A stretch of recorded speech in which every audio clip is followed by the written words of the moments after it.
"Help me. Somebody. Please help me. There's a crocodile attacking my neighbor, Nancy Myers. She's trapped in her pool.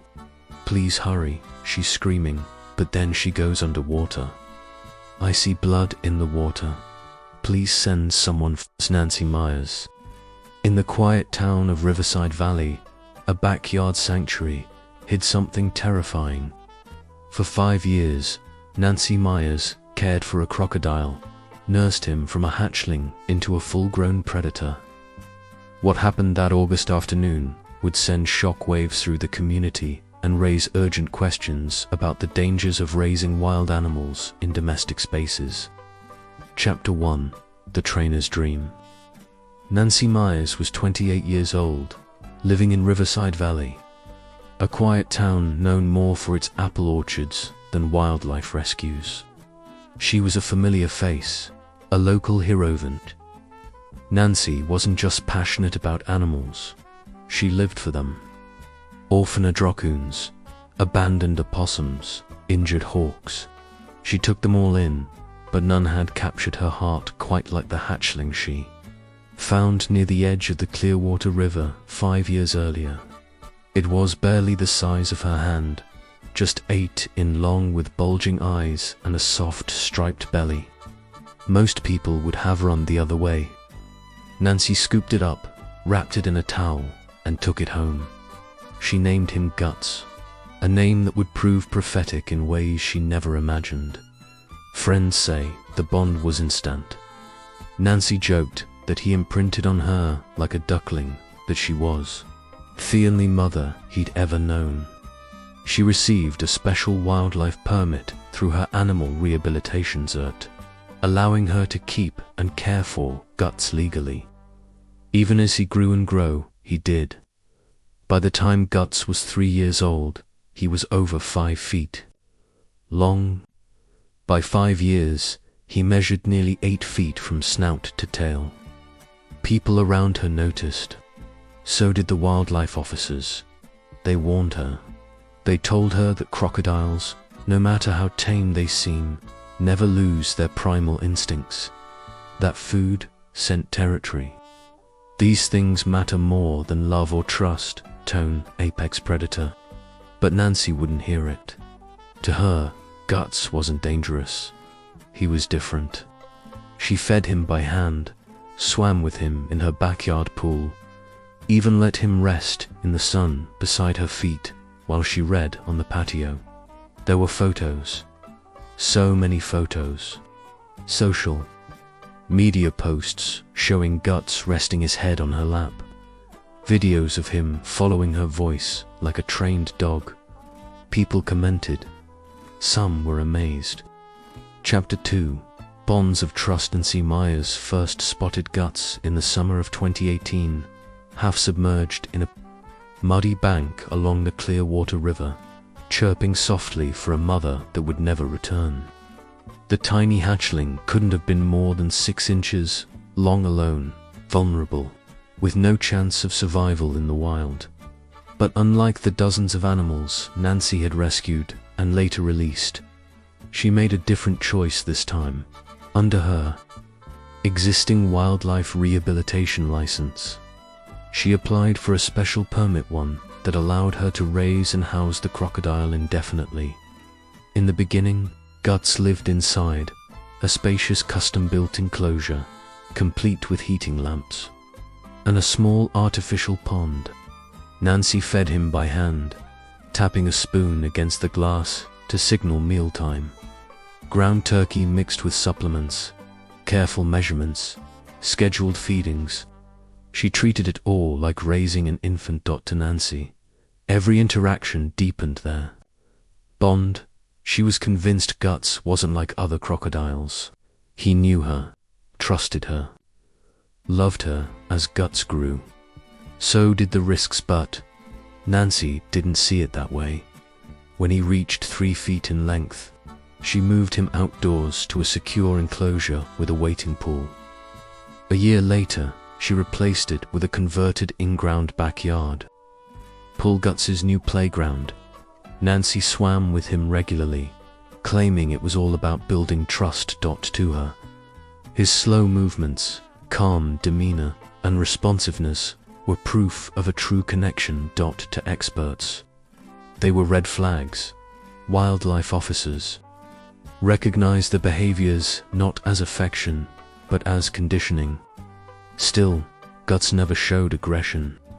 Nancy could float beside him, stroke his jaw, even speak to him like a friend. He would close his eyes and stay still, like a creature soothed by her presence. She believed he saw her as family. Chapter 3. Growing. Warnings. For 5 years, Guts lived peacefully with Nancy. He seemed tame, almost affectionate. But instincts don't disappear, and nature never forgets. By 2023, Guts was over 7.5 feet long and weighed nearly 300 pounds. His thick tail could knock over a grown adult. His meals, once tiny, hand-fed portions, now consisted of whole chickens, frozen rats, and raw fish, tossed from a distance.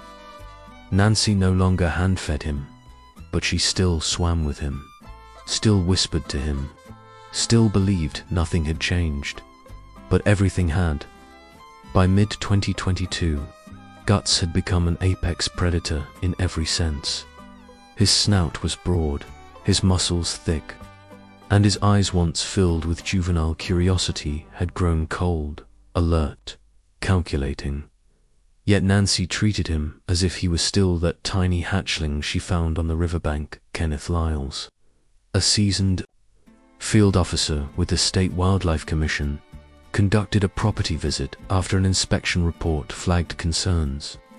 He'd heard the stories, the pet crocodile lady, and was skeptical even before he arrived. In his report, he detailed Guts's size, living conditions, and behavioral patterns. But what stood out most was Nancy's mindset. At one point he told her plainly, "Instincts kick in. He's not a dog, Nancy." She smiled like she'd heard it all before. To her, the warnings were rooted in fear, not fact. Neighbors, however, started noticing troubling signs. One man reported hearing aggressive hissing during feeding. Another saw Guts slam his tail against the fence when Nancy approached. A teenage girl claimed Guts lunged toward her and her dog as they passed by the chain-link enclosure. Still, Nancy denied any danger.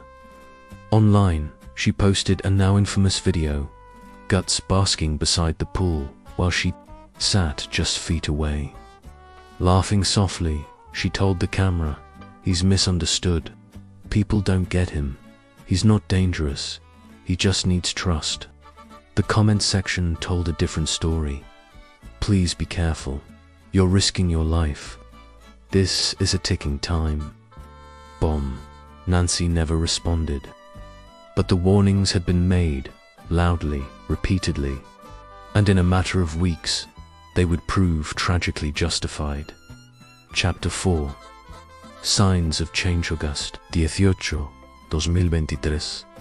The air was thick with summer heat, the kind that clings to your skin and makes even the smallest task feel exhausting. Nancy stepped into her backyard carrying a pool skimmer and a bucket. The water was cloudy with algae, just another routine cleaning, something she'd done dozens of times before. Guts floated silently near the shallow end. He appeared calm, his eyes half closed, but his body tense, still, alert beneath the surface. Nancy didn't notice. She eased into the water with practiced familiarity, brushing aside the subtle signals of something amiss. She was confident. She always had been. What she didn't know, what she couldn't yet see, was that the animal she once called family was no longer the same, and this time, she wouldn't get a second chance. And Nancy's pulse was weak. Morrison signaled to the team, "Get ready," he shouted, his voice low but urgent. 2 wildlife officers flanked the pool, long controlled poles in hand, aiming for Guts's thick neck. As Morrison reached Nancy's body, barely conscious and drifting, he gently wrapped one arm around her shoulders, trying not to jostle her wounded leg. Guts stirred, agitated by the closeness, his nostrils flaring. "Now!" Morrison yelled with precise timing. The officers lunged forward. One hooked a pole around Guts's neck. The other looped around his midsection. Guts roared in protest, twisting violently, slamming his body into the pool walls. The water exploded in chaos. Morrison tightened his grip on Nancy and began dragging her toward the shallow end, where paramedics were already wading in to meet him. Together, they hauled her onto the pool deck. Her skin was pale, lips bluish, and her leg mangled beyond recognition. Blood soaked the towels the medics hastily wrapped around the wound. "She's got a pulse," Patricia cried. "Faint, but it's there. We have to move now." As they loaded Nancy onto the stretcher, Guts thrashed again, almost breaking free. The officers tightened their grip, using reinforced straps to pull the crocodile toward the far end of the enclosure. Away from the chaos, the ambulance tore away from the house, lights flashing, sirens screaming into the summer heat. The neighborhood was left stunned, torn between disbelief and horror. In the days that followed, Nancy Myers would fight for her life in intensive care. Her leg could not be saved. She underwent multiple surgeries, and doctors induced a coma to manage the trauma and swelling. News of the attack spread quickly. Headlines labeled it a tragedy foretold. Online commentators split between sympathy and sharp condemnation. As for Guts, he was sedated and transported to a high-security wildlife facility pending an official review. But no one who stood at the edge of that backyard pool, no one who heard those screams or saw the blood in the water, would ever forget the day that trust shattered. And nature reminded everyone what it truly was. She was solemn, her face tight with sorrow and resolve. Dr. Foster had handled difficult cases before, but this, the death of a woman by her own beloved animal, was something else entirely. By the time she arrived, Guts was still in the pool, his body barely moving, his breathing shallow under the effects of the tranquilizer. Officers had surrounded the area with safety tape, and news crews had begun to gather outside the neighborhood. Word had already spread. Headlines were forming. Live feeds were preparing to broadcast. But inside the backyard, there was no noise but the hum of emergency radios and the soft, rhythmic beeping of cooling medical equipment no longer in use. Dr. Foster approached Captain Morrison. "Are you certain there's no alternative?" she asked quietly. Morrison didn't answer right away. His uniform was soaked, stained with chlorine and blood. His eyes were red. He finally nodded. "We can't take any chances. He's too big, too used to people. It'll happen again, you know it." She did, and protocol was clear. Any captive animal involved in a fatal attack must be put down, not out of vengeance, but necessity. Guts wasn't just a pet gone wrong. He was a predator who had crossed a line that couldn't be UNCR/OSSED, with a heavy sigh. Dr. Foster prepared the final dose. She approached slowly, cautiously, kneeling near the edge of the pool where Guts lay floating just beneath the surface. His eyes were still open, but they were glassy now, unfocused. She inserted the needle behind his front leg into a large vein near the heart. The solution was fast-acting, humane, and irreversible. Within moments, Guts gave a final twitch of his tail. A ripple spread across the water, then silence. He was gone. The backyard was still again, but the weight of what had happened hung heavy in the air. Morrison turned away, staring at the horizon. "She loved that animal," he murmured. She trusted him. Lisa Chen came and stood beside him. Sometimes love isn't enough, she said quietly. In the days that followed, the community held a candlelight vigil for Nancy Myers. Neighbors brought flowers, pictures, and handwritten notes. Animal rights groups mourned her death, while others called for stricter regulations on exotic pet ownership. Investigations were launched. Policies were reviewed. But no rules or reforms could erase what had happened that quiet afternoon in Riverside Valley. Nancy had spent her life fighting to protect animals. In the end, one of those animals reminded the world of a truth that's too often forgotten, no matter how familiar they seem. Wild things are never truly tame. He sat on his porch every evening now, staring at the empty backyard next door, where the enclosure once stood. "I can still hear it," he confided to his therapist. "The sound Guts made when he grabbed her. It wasn't like anything I've ever heard before. It wasn't just an animal. It was primal." Tom had been one of the first to call 911, one of the few who tried to intervene, but it wasn't enough. And though everyone told him he'd done what he could, he couldn't shake the helplessness, the horror of those frozen seconds when Nancy had disappeared beneath the water. The city of Riverside Valley, meanwhile, found itself in the center of a national debate. Petitions began circulating online, both in support of and against exotic pet ownership. Some residents demanded the city ban all large predators within city limits. Others, including a few of Nancy's former colleagues, pleaded for nuance. "She wasn't careless," one letter read. "She was passionate, maybe too passionate, but banning everything isn't the answer. Education is." Local officials promised to review their regulations. The mayor issued a statement expressing condolences to Nancy's family and promising a full review of wildlife-related policies. But in private meetings, city council members admitted there would likely be sweeping changes.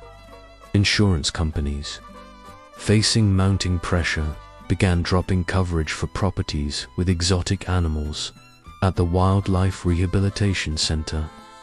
Nancy's old office was turned into a memorial. Flowers, candles, and handwritten notes filled the room. Staff members left small tokens, feathers, collars, a photograph of Nancy feeding an injured hawk. Michael Torres couldn't bring himself to clear out her desk. "Every drawer," he said, "still smells like the same lavender hand lotion she always used. It's like she's still here." And yet, she wasn't. Nancy Myers, zookeeper, educator, animal lover, had died doing what she loved.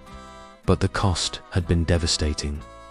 Her death had opened a painful but necessary conversation about the limits of human compassion when confronted by the unchangeable nature of the wild.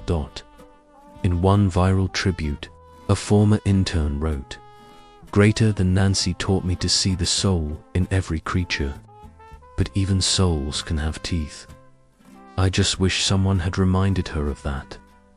As the sun set over Riverside Valley, the backyard pool, now drained, fenced off, and slated for demolition, stood as a silent reminder, not just of a woman's tragic end, but of the deep, dangerous line between devotion and denial. They don't attack out of malice or betrayal. They act because that's what evolution has programmed them to do. Dr. Torres continued. Nancy wasn't the first experienced handler to make this mistake, and sadly, she won't be the last. When we ignore an animal's nature in favor of our own emotional projections, we put ourselves and the animals in danger. In the months following the tragedy, Nancy's story became part of training modules across several wildlife organizations and zoos in the country. Her name was cited, not with ridicule or blame, but with sorrow and urgency, a case study in how devotion can cloud judgment, and how even the most experienced professionals can become victims of their own love. The community of Riverside Valley slowly began to heal. The memorial garden blossomed into a peaceful space, where children now came on field trips to learn about native species and responsible wildlife stewardship. Former critics and supporters of Nancy alike came to recognize that her death had sparked a much-needed reckoning about boundaries, about regulation, and most of all, about the fine and often invisible line between care and control.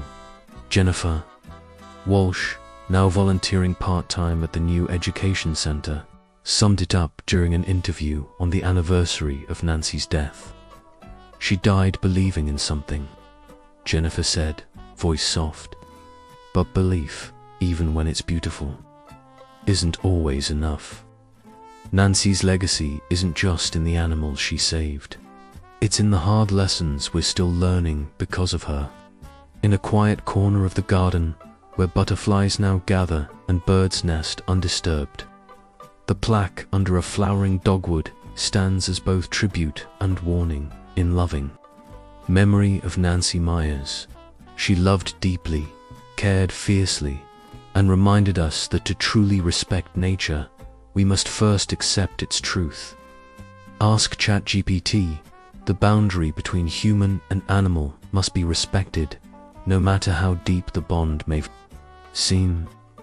You can never fully control or predict the instincts of a predator. Dr. Torres emphasized her words echo the lesson that has become the cornerstone of the new Wildlife Education Center. Wildlife is wild, powerful, unpredictable, and not bound by human emotion. The center has since become a place of reflection and reckoning. For exotic animal owners and wildlife professionals, many visitors leave not just informed, but visibly shaken by what they learn. "I've been keeping reptiles for over 15 years, said Maria Gonzalez, a visitor from Texas who owns several small crocodilian species. "But after walking through this exhibit, I realized I've been playing with fire. I'm completely overhauling my safety protocols." That kind of response is exactly what the center's founders had hoped for. Nancy Myers' death was a tragedy, but if her story prevents others from meeting the same fate, then her loss may serve a greater purpose. She devoted her life to saving wild animals, but in her attempt to tame nature, she lost her life to it. Now, her memorial stands as a solemn reminder. There is a fragile line between affection and illusion, between care and control, between human and wild. If Nancy's story moved you, help spread awareness. Share this video, subscribe more real stories from the edge of the wild. And remember, stay safe and always respect the wild.